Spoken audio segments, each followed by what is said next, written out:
All right, another quick video. I think I'm going to entitle this one Things That I Don't Do That Are Probably Going to Piss Off a lot of other distillers or moonshiners. And the few things that I really can't live without when it comes to moonshining.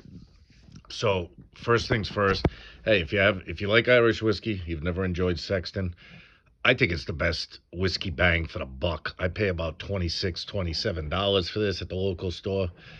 Excellent. I think it's made by Bushmill. I think it is. It's either made by Bushmill or Jameson, one or the other. It's made by one of the major distillers, but it's a Irish single malt.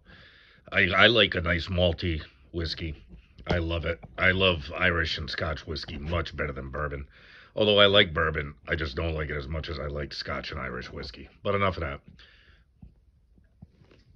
The first thing that I never do that would probably piss people off is I never fucking clean a thing.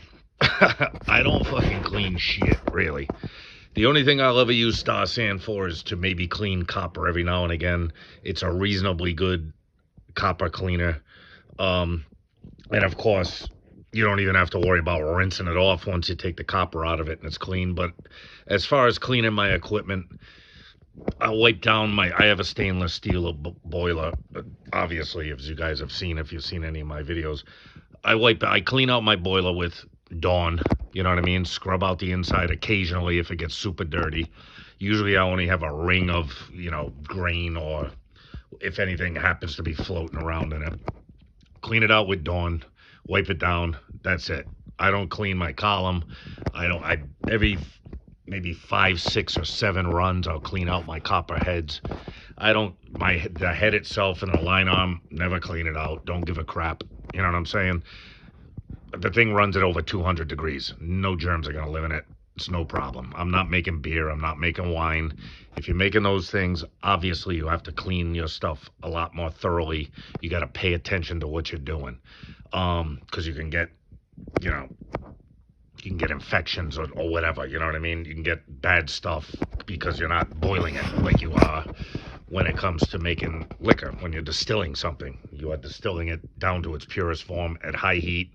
You're vaporizing it and then recondensing it back into a liquid. It's impossible for just about anything to live in it. That brings me to my next point, which is I never seal my fermentations. I never use airlocks. In fact, I don't even care if I seal it at all. I'll just open ferment it. Just about every fermentation I ever do has a pellicle in it or some kind of growth going on inside of it after a while, after everything's all said and done, usually because I can't get to distill it right away. So I don't particularly concern myself with cleanliness or making sure that my mashes don't get any kind of pellicle growth in it. I don't care. I've never noticed it to be a problem. In fact, some of that bacteria that gets inside of them might actually make it taste better. Maybe it won't. Maybe it will. Don't give a shit. It all tastes fine to me. As long as you're double distilling, taking your time with your finish run, letting it go nice and slow and low, you're going to be fine. It's going to taste good. You know what I mean? Strip it all out. I strip it all out, and I do a double distillation with every run now. I don't do single pass distillation anymore, so I'm not particularly concerned with a whole lot except the quality of the ingredients that go into it. The other thing that other people will find strange is this is a proof in trails. It's not a proof in trails hydrometer. It's a case for a proof in trails hydrometer, but it's actually a potential alcohol by volume hydrometer. I never, ever, ever take a reading before on my mash. Ever. Never. I don't care what the potential alcohol by volume is. I know what it's going to be just by doing my mash. First of all, no matter what you do, whether you do fruit or grains, you're going to need between 3 and 4 pounds of either fruit or grains in your mash to get anywhere near an acceptable potential alcohol by volume without adding sugar. Now, I don't say that I don't add sugar at all, but I never add more than a half pound of sugar per gallon of mash. So, I've seen people use over a pound and a half, 2 pounds of sugar per gallon and bumping up real high potential ABVs. I don't bother. I don't spend a lot of money on grains. It's not expensive. I pay about $1 per pound of malted grains. Corn's even cheaper. So I know no matter what mash I make, whether I make it with grains or whether I make it with fruit, there's going to be between 3 and 4 pounds of either grain or fruit per gallon of mash. So if I've got a 5 gallon bucket of mash, I'm looking at 15 pounds to 17 and a half pounds of grains probably, or fruit. People say, wow, that's a lot. Fuck yeah, it's a lot. You know what I'm saying? That's why I don't have to use sugar. That's why I don't care about taking measurements of potential alcohol by volume. The most corn I'll ever use in a grain mash is 50% corn. The other 50% is going to be malted grains, malted barley, malted wheat, malted rye. You know what I mean? So 50% of my mash is malted grains. So I know I'm going to get conversion. I don't have to, the other thing I never do is I've never done a starch test ever in the entire time I've been moonshining. When you're using 50% malted grains, you know you're going to get a conversion. You know there's not going to be any problem with converting starches into sugars. None whatsoever. So, I never clean shit. Right? I don't care if I got an open fermentation and get pellicles and bacteria into it. Don't care. Never take a potential alcohol by volume reading, ever. I have one, but I never use a damn thing. It just sits there in its case. It's been there for years. So I know people are going to listen to this. They're going to be like, what the fuck is this guy talking about? He doesn't do anything you're supposed to do. No, well, when you've done it as long as I have, when I'm not saying I'm a pro or I'm not saying I'm a master distiller, I'm just saying I know based upon experience and what I'm prepared to use in my mashes, the amount of product I know that I need to use per gallon of mash. I know everything's going to go right. And it always does. Very rarely do I have a stalled fermentation. But this will bring me to my next part of this video. Aside of the things that I know are going to piss people off because you're supposed to do them, but I never do, is the things that I think are essential for moonshining. And speaking of stalled fermentations, this is probably the best thing I've ever bought when it comes to moonshining. It is a band that obviously goes around your bucket. You know what I mean? You plug it in and it keeps your fermentation bucket at a proper temperature. Now, the one thing I will say that I don't like about it is when I use it, I put a clamp on it. Sorry for the bad camera work, but I'm always one-handing it. I don't really like the fact that it doesn't have something to stop it, because obviously your bucket angles down and this thing has a tendency to slip off it. So I bought, some cheap clips, and I'll usually put a clip once I get it tightened around the bucket. I'll put a clip here so it can't loosen up and fall off of the bucket. But I think this is one I used to use a 2-zone. In fact, it's still on my banana. I don't have it plugged in, but I used to use this 2-zone electric blanket. It's got 2 controls. The controls look like that. You know what I mean? The controls look like this. It's not plugged in right now, but you can see I usually have one marked outside, one marked inside. So that's what I used to use to heat my buckets. It's not super cold yet, so I don't have it plugged in. But if it was cold, I would have to plug it in. But instead of using that blanket now, I have 3 or 4 of these. So if I have 3 or 4 mash buckets going at the same time, I just use these bands. They work phenomenal. I mean, phenomenal. Best thing I've ever bought. I think I paid $12.99 for them or something like that. They're less than $20 no matter what.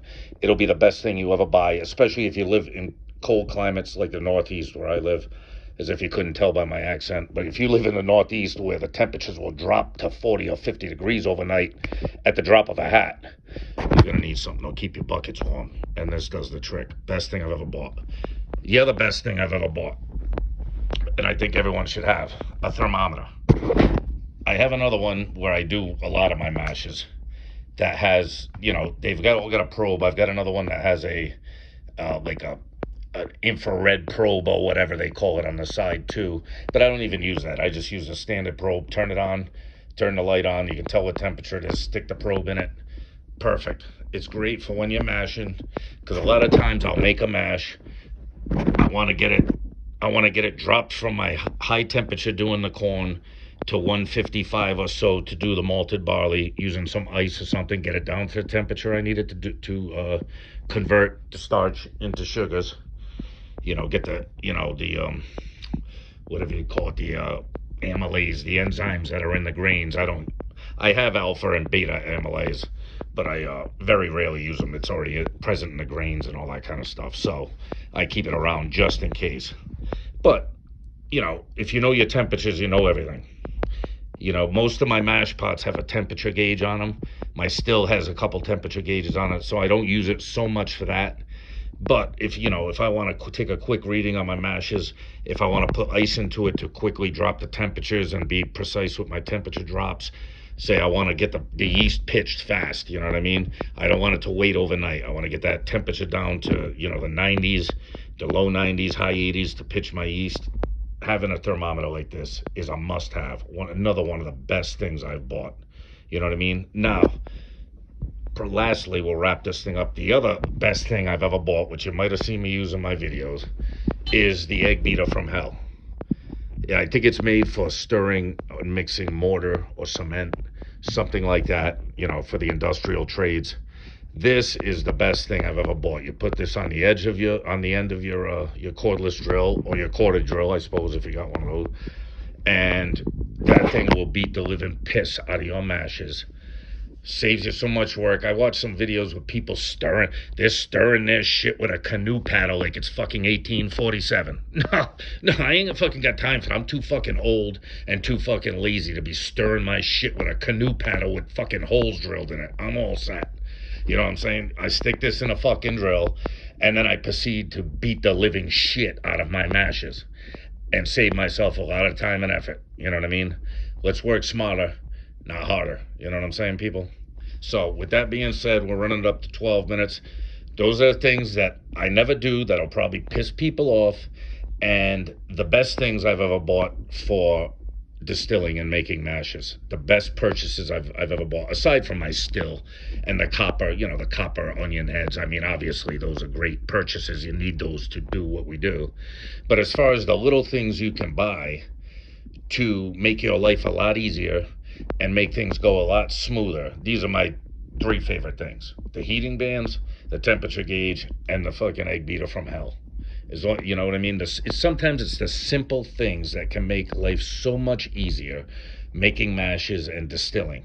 You know what I mean? And not focusing on the dumb shit that you don't have to do. Now, obviously, if your entire setup is copper from top to bottom, God bless you, you're going to have a lot more cleaning to do. You've got watch out for a lot more stuff than when you've got stainless steel with just, copper heads in my system. If you ever look at my videos with my system, you'll see it's mostly stainless with my copper onion heads. That's where I get my copper from, in the vapor path. So, for every person, things are going to be different. And I'm not saying the way that I do things is the right way for you, because it's probably not. You know what I mean? You're going to have to figure this shit out for yourself. You're going to figure out what works for you and the system you have and what you need to get it done with what you have and what you can afford. But, hey, a quick video on the things that I never do and the things that I find the most useful. And hopefully it helps out. Hey, if you disagree with me, say it in the comments. Tell me to go fuck off and I'm an idiot. Wouldn't be the first person. Hey, if you agree with me or you found that some of this stuff works for you, leave a comment. Maybe leave a thumbs up if you like the video. You know what I mean? All right, you guys be good. I'll talk to you all soon. Later.